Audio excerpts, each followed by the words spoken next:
Buenas noches, bienvenidos al Criminalista Nocturno.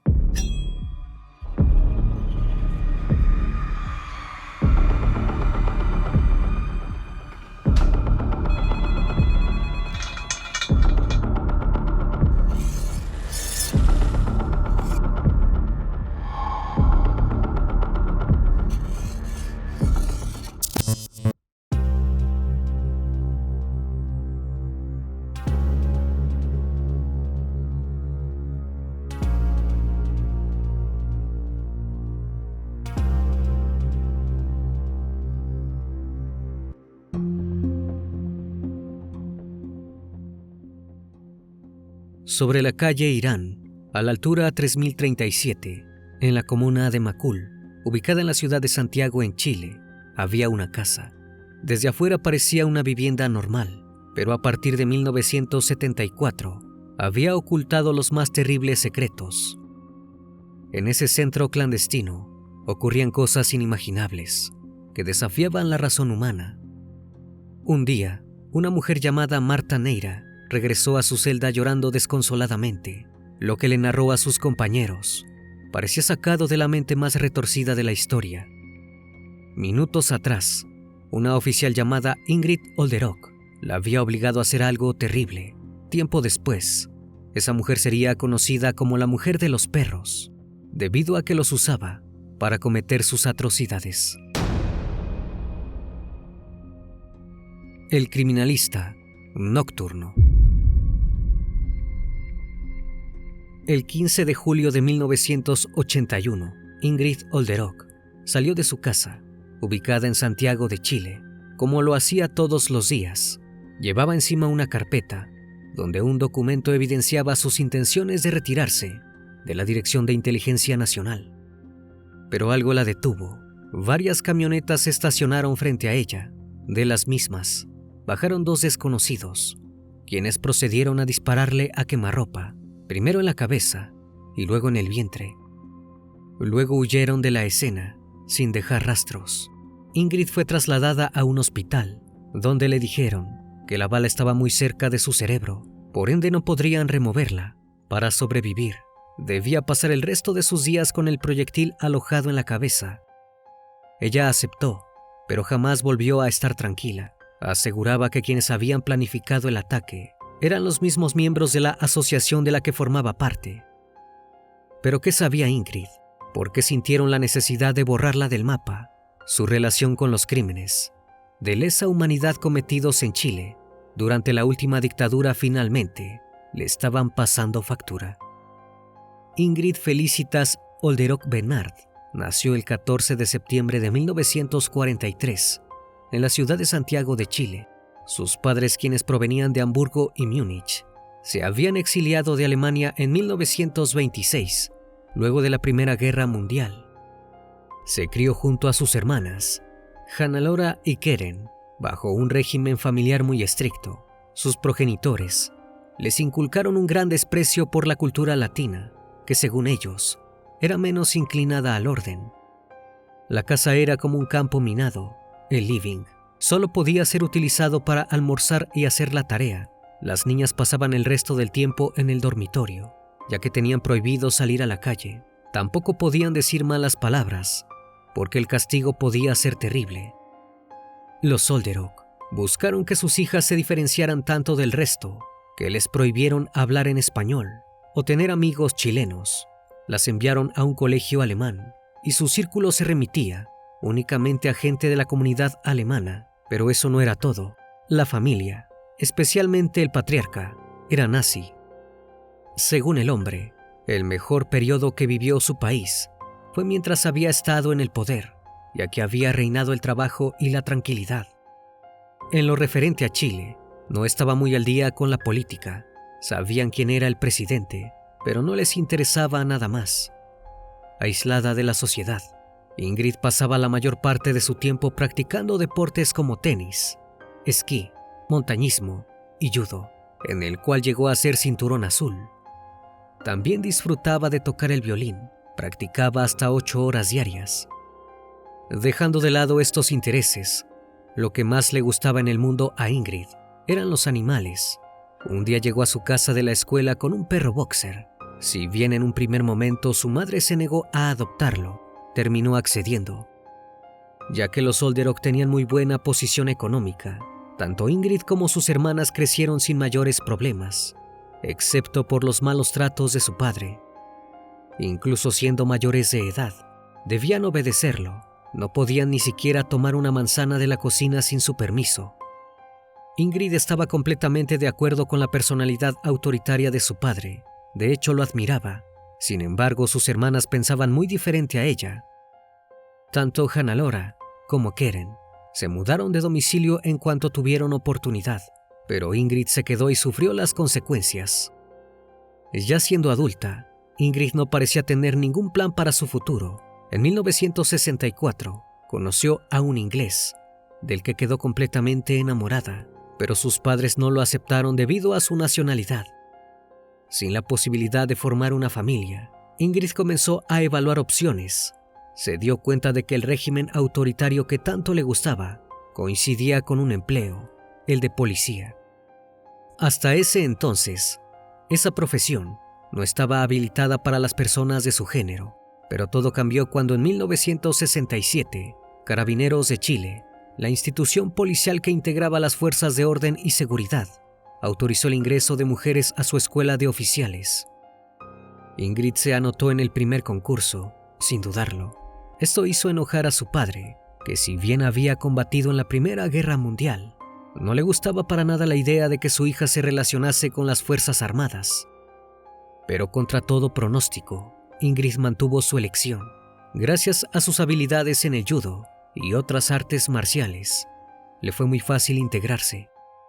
Sus primeras tareas fueron en la comisaría de mujeres y luego la pasaron a hogares de menores. Mientras tanto, Ingrid estaba cada vez más en la mira de personas importantes dentro de la institución y hasta se había hecho algunos amigos, dispuestos a ayudarla en lo que necesitara. Cuando su padre falleció, Ingrid se deprimió mucho. Muy distinta fue la reacción de sus hermanas, quienes casi no tenían relación con él. Sin embargo, presentaron sus respetos en el funeral. Esto enojó mucho a Ingrid, quien había estado al lado de su progenitor hasta el último día de sus vidas. Este dolor aumentó cuando se enteró de que a pesar de la distancia, su padre les había dejado parte de su fortuna a sus hermanas. Ingrid había heredado el carácter violento del patriarca y no dejaría que quedaran impunes. Comenzó a idear un plan para hacer sufrir a Keren, ya que era a quien le tenía más rencor. Contrató a un grupo de personas que sabía que podrían ayudarla, miembros de Carabineros.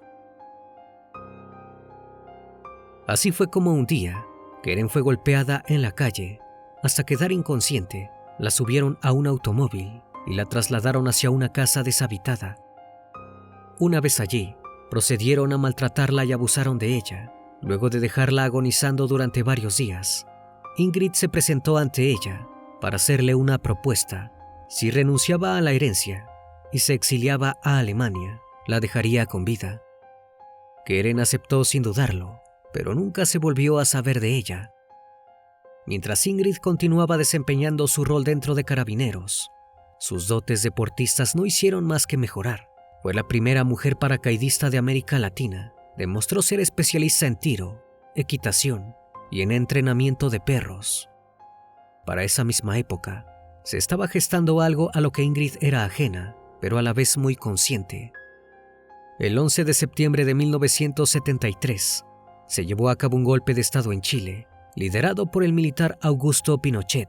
El mismo fue efectuado por las Fuerzas Armadas de Chile, conformadas por la Armada, la Fuerza Aérea, Cuerpo de Carabineros y el Ejército. Su objetivo era derrocar al presidente socialista, Salvador Allende, y al gobierno de la Unidad Popular. Al mismo tiempo, se creó un servicio secreto llamado la DINA, la cual estaba integrado por la policía. Tenía entre sus roles principales operaciones clandestinas, como asesinatos, secuestros, abusos y maltratos a militantes de izquierda. El coronel Manuel Contreras era líder de esta organización y ya tenía los ojos posados en Ingrid desde hacía tiempo. La convocó para formar parte e Ingrid aceptó, sin siquiera pensarlo. En octubre de ese año, Ingrid ingresó oficialmente a la DINA con el grado de capitán. Participó en la escuela femenina de la institución, donde instruyó a alrededor de 70 mujeres en métodos de tortura y tácticas represivas contra opositores de Pinochet. Simultáneamente, Ingrid conoció secretos relacionados al Proyecto Andrea, conducido por la dictadura militar para fabricar y aplicar gas sarín contra quienes ellos consideraban enemigos. También fue miembro de la Brigada Apuren, encargada de los crímenes y desapariciones de militantes izquierdistas. Se destacó por ser la única mujer en esa alta estructura represiva.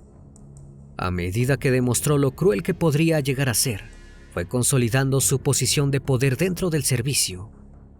Así fue como en 1974 llegó a Venda Sexy, uno de los primeros centros de detención.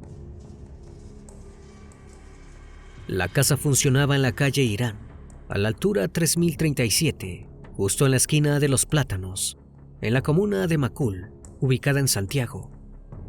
A primera vista, podría parecer una vivienda cualquiera. Tenía un hall de distribución en la planta baja, una especie de escalera de mármol hacia el segundo piso, un comedor en desnivel, un escritorio, un baño y una cocina que daba a un patio por el que se accedía a un túnel. En la planta superior había 3 dormitorios y el baño principal, pero dentro se escondían los peores horrores que alguien podría imaginar. Todos los opositores de Pinochet, mayormente miembros del movimiento de izquierda revolucionario, que integraban las estructuras estudiantiles y juveniles de ese partido, eran llevados allí a la fuerza. Cuando uno de los pioneros se negaba a ser interrogado, lo trasladaban hacia el subsuelo del inmueble. En ese espacio, se les torturaba de las formas más terribles posibles. Les realizaban descargas eléctricas, los ahogaban, los quemaban con cigarrillos y los colgaban para romperles los dedos y las muñecas de las manos. Una de las características principales del centro clandestino era que los presos estaban casi todo el tiempo con los ojos vendados. Gracias a eso, los sujetos hacían simulacros de fusilamiento, es decir, disparaban al aire para que creyeran que estaban ultimando a sus compañeros. Para que no escucharan los gritos de súplica, los militares ponían música a todo volumen. Es por esto que algunos comenzaron a llamar también la discoteca al espeluznante lugar. Si bien en todos los centros clandestinos se utilizaban técnicas para sacarles testimonios a los prisioneros, el Venda Sexy se destacaba por algo. Allí el método de martirio predilecto eran las vejaciones íntimas. Los oficiales abusaban constantemente de las mujeres, dejándolas embarazadas para luego obligarlas a desechar el producto. En este contexto, Ingrid se movía como dueña del lugar. Casi siempre lo hacía acompañada de su perro, un pastor alemán llamado Volodia. Un día, mientras lo observaba, se le ocurrió un siniestro plan. Para llevarlo a cabo, eligió a su primera víctima, una mujer llamada Alejandra Olzafel. Le ordenó que se pusiera en posición fetal. Una vez que estaba lista, le ordenó a Volodia que se subiera en ella. Como Ingrid tenía mucho conocimiento en la materia de adiestramiento, esto fue sumamente sencillo. Este tipo de vejación se repitió con decenas de presos más, tanto hombres como mujeres. Siempre era el mismo modus operandi. Los oficiales elegían a un recluso y obligaban al resto a ponerse a su alrededor para ver la siniestra escena. Los amenazaban diciendo que si cerraban los ojos, serían los siguientes. Ingrid siempre dirigía al animal, mientras los otros sujetos intimidaban a los detenidos para que adoptaran posiciones que facilitaran el abuso. Una noche, Marta Neira, secretaria militante del movimiento izquierdista, llegó llorando a su celda. Estaba desesperada y destruida por el abuso al que había sido sometida. Decidió que escaparía. No obstante, días después desapareció. Ninguno de los otros presos volvió a saber de ella. Si bien no había respuestas, la situación era evidente. La habían privado de la vida. A pesar de que todos sufrían los terribles maltratos de Ingrid, algunas mujeres descubrieron una salida, o al menos una forma de reducir la cantidad de humillaciones. Notaron que los oficiales preferían no estar con ellas cuando estaban menstruando, ya que la sangre manchaba todo el recinto. Desde entonces, comenzaron a utilizar un trapo para sacar fluido hemático de sus heridas. Lo colocaban en su ropa interior y simulaban tener la regla. Sin embargo, la cantidad de abusos perpetrados en el Venda Sexy fue mayúscula. Todas las noches se podían escuchar los gritos de los prisioneros. Ingrid, por su parte, estaba en su mejor momento. Tenía una forma personal de hacer sufrir a la gente e imponía miedo. Los prisioneros preferían fallecer antes que toparse con ella. Era todo lo que siempre había querido. Pero por suerte, nada dura para siempre. Los años de trabajo físico empezaron a repercutir en la siniestra mujer. Pensó seriamente en retirarse. No obstante, cuando le preguntaron a uno de los oficiales qué pensaba de esto, él mismo le sugirió que no lo hiciera. Luego de eso, Ingrid comenzó a recibir amenazas. Primero fueron por teléfono, después le dejaron banderas hechas pedazos y finalmente un gato sin vida tirado en el jardín de su vivienda. La mujer intentó avisar a sus jefes en Carabineros y en la DINA, pero no le dieron mayor importancia. Así llegó el 15 de julio de 1981, mientras salía de su casa. Ingrid fue emboscada por varias camionetas. De estas se bajaron dos desconocidos, que le sacaron una carpeta que llevaba encima y procedieron a dispararle a quemarropa. Luego del ataque, estas personas se fueron de la escena sin dejar rastros. Ingrid fue trasladada a un hospital. Allí le dijeron que la bala estaba muy cerca de su cerebro, por ende no podrían removerla. Solo tenía una forma de sobrevivir: pasar el resto de sus días con el proyectil alojado en su cabeza. Ingrid aceptó, pero las consecuencias fueron notorias. Ya no podía hacer casi nada de esfuerzo físico. Tuvo que retirarse de Carabineros y de la DINA. Desde la agencia gubernamental, acusaron a los miembros del movimiento de izquierda revolucionaria del ataque. Mientras se recuperaba de sus heridas, la revista del Cuerpo de Carabineros publicó un elogioso artículo sobre ella, seguramente que por su personalidad tan esclarecida y por su fe cristiana, ha sido dotada de una vitalidad espiritual y física que le ha permitido sobreponerse de las graves lesiones inferidas semanas atrás por un despiadado criminal al servicio del comunismo ateo y sanguinario. Señalaron también que era una oficial ejemplar, de sobresalientes virtudes de mujer y de un alma generosa. Pero dentro de la institución, la realidad era muy distinta. No se tomaron nada bien su renuncia. Le pidieron el uniforme de vuelta, incluso las cosas que ella había comprado con su propio dinero, como un cinturón y unas botas. Claramente, no querían que nadie la relacionara con la policía secreta. Ingrid comenzó a especular respecto a la agresión. Estaba segura de que la misma había sido planificada por los propios servicios de inteligencia. Pensaba que probablemente intentaban castigarla por su intento de deserción. Apuntó específicamente al general César Mendoza, alegando que fue él quien dio la orden para su asesinato. También creía que el mayor Julio Benimeli quedó a cargo del atentado. No obstante, esto jamás pudo probarse. Por el suceso contra Ingrid fueron acusados dos hombres, Raúl Castro Montaner y Carlos Brut, ambos miembros del movimiento de izquierda revolucionaria. Revelaron que la carpeta que le sacaron a Ingrid tenía un documento donde decía que estaba dispuesta a desertar de Carabineros y de los servicios de inteligencia chilenos. Los dos fueron detenidos tiempo después por sus actividades guerrilleras, pero jamás los interrogaron por el atentado a Ingrid. Con base a esto, se teorizó que para ese entonces los servicios secretos se habían infiltrado en el movimiento de izquierda revolucionaria. Viendo que se avecinaba el fin de la dictadura, los altos mandos del ejército comenzaron a tener miedo. Decidieron que lo mejor era esconder a sus desertores lo más rápido posible para que no testificaran contra ellos en un posible juicio. En 1985, Carabineros le pagó un pasaje a Ingrid para que fuera a vivir a Alemania. Allí se alojó con una tía, pero la pasó extremadamente mal. La mujer tenía conocimiento sobre lo que sucedía en Chile y el rol que Ingrid había desempeñado. Por ende, fue indiferente con ella. El clima de 30 grados bajo cero tampoco ayudaba. Hasta el país que había defendido durante toda su vida la rechazaba.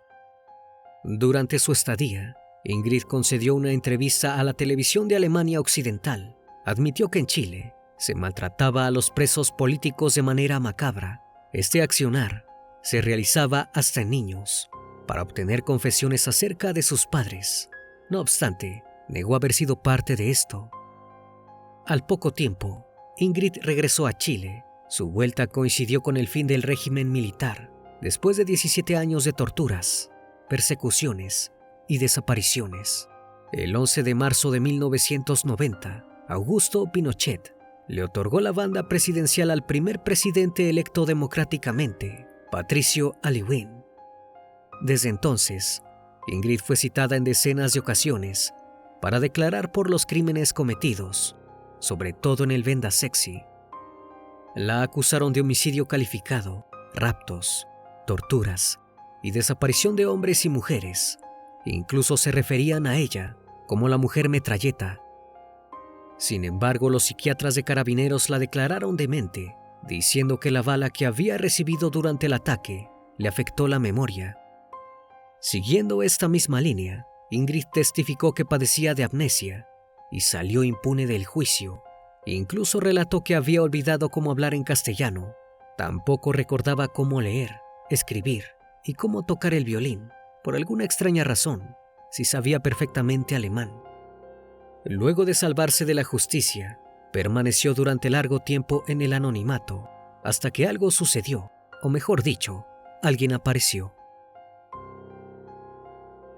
Ya en democracia, una escritora llamada Nancy Guzmán empezó a indagar en los archivos de Pinochet. En repetidas ocasiones, se topó con el nombre de Ingrid. Si bien le llamó la atención que tantos exdetenidos la mencionasen, no sabía qué hacer al respecto, hasta que en 1996 fue contratada por la BBC de Londres para realizar entrevistas a atormentadores de los organismos de seguridad de la dictadura. Estas charlas serían utilizadas para un documental. Decidió entrevistar a la mujer que tanto nombraban en los archivos. Ingrid, extrañamente, accedió. La recibió en su casa, pero no de una manera acogedora. Interrumpió una de sus primeras charlas para ir a la cocina. Al volver, apoyó una pistola en la mesa. Nancy le pidió que la sacara. Esto despertó la ira de Ingrid. Le dijo que odiaba a la gente pacifista. Luego, más calmada, le comentó que siempre tenía 3 armas. Una en la cartera, otra en la mesa de noche y una en el horno, la que acababa de mostrarle. Todo el tiempo intentaba imponer miedo, pero Nancy no se acobardó y siguió adelante con el proyecto.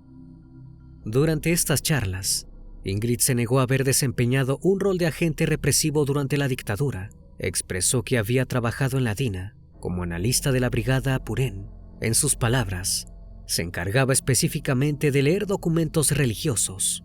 Cuando Nancy le preguntó por el Venda Sexy, Ingrid negó saber dónde quedaba. Incluso le dijo que si no le creía, podía someterla a una prueba de hipnosis. Parecía muy segura de sus mentiras. Nancy, frustrada, intentó apuntar directamente al hecho. Le manifestó que se le culpaba de entrenar perros para realizar monstruosidades. Muy tajante, Ingrid respondió que si bien era entrenadora de perros y había recibido varios premios por esto, no sabía cómo entrenar a un animal para llevar a cabo un abuso. También recalcó que solo había tenido hembras ovejeras. Expresó que era consciente de que se le acusaba de muchas cosas terribles, pero que ella estaba tranquila porque jamás había maltratado a nadie. Después de 3 sesiones de entrevistas, Nancy aceptó que Ingrid jamás aparecería en cámara. No obstante, sus respuestas sirvieron para que pudiera escribir un libro titulado La mujer de los perros. En el mismo, también dieron testimonio algunas de sus víctimas que habían logrado sobrevivir, como Alejandra Olzafeld. Posteriormente a que Nancy terminara su trabajo, Ingrid permaneció en completa soledad. Nadie la visitaba, ni siquiera recibía saludos de la policía femenina de Carabineros. Pasaba sin ninguna compañía sus cumpleaños y las fiestas. Sus propias compañeras de Carabineros no le abrían la puerta de sus casas y otros miembros directamente le pidieron que no volviera más a la institución. Estaba más aislada que en su niñez. Lejos de hacer una introspección de culpa, Ingrid aseguraba que la gente estaba mal informada y que por eso no querían tener nada que ver con ella.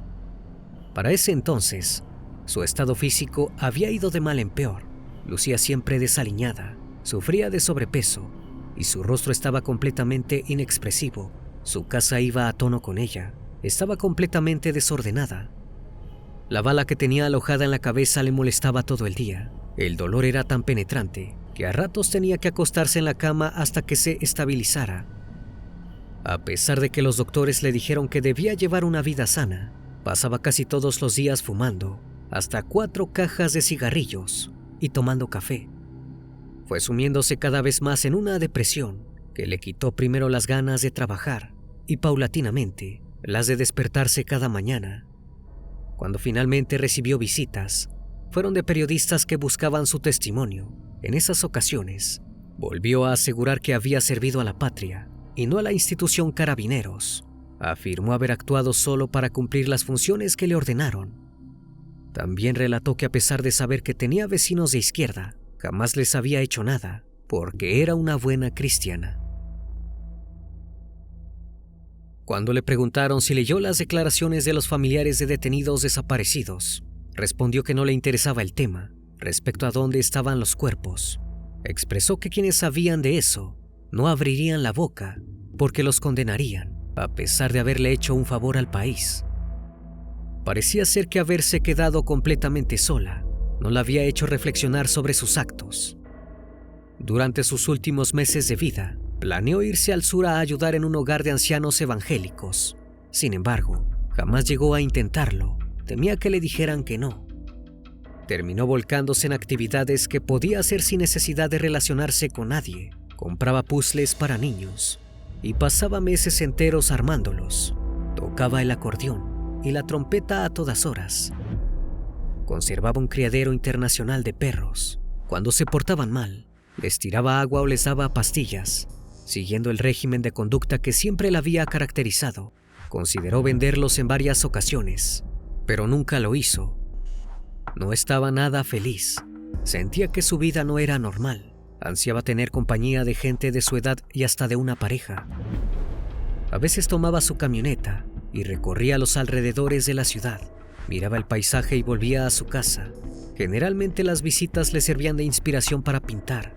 Jamás incluía en sus cuadros seres humanos. Y así llegó el fin de sus días. Ingrid pasó a la historia como una de las protagonistas de los documentos que registraban abusos cometidos por funcionarios del Estado en la época del golpe militar.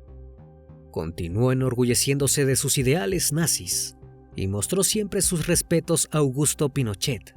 Negó todas las acusaciones en su contra y jamás llegó a ser sometida a un proceso judicial.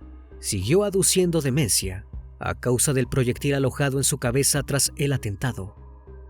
Sin embargo, Manuel Contreras, el coronel de la DINA que le otorgó su puesto, fue condenado a 529 años por infracciones contra los derechos humanos. Finalmente, Ingrid falleció por una hemorragia digestiva aguda el 17 de marzo de 2001. Tenía tan solo 57 años. A su funeral no asistió ningún miembro de su familia, aunque sí algunos de sus excompañeros de Carabineros. Sus infracciones a los derechos humanos quedaron completamente impunes. No obstante, en la cultura popular, su figura está muy presente. En 2021, el director de cine Hugo Covarrubias estrenó un cortometraje de animación stop motion llamado Bestia. En el mismo, se narra la vida de Ingrid a través de pequeños detalles cotidianos, como la relación con su perro, su cuerpo, sus miedos y sus frustraciones.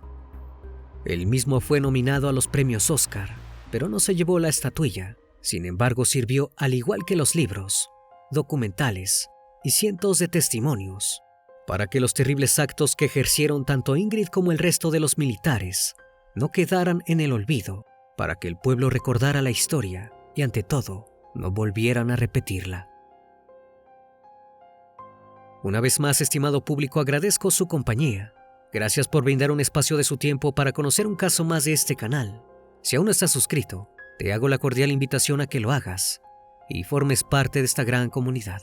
Esto es El Criminalista Nocturno. Hasta la próxima emisión. Buenas noches.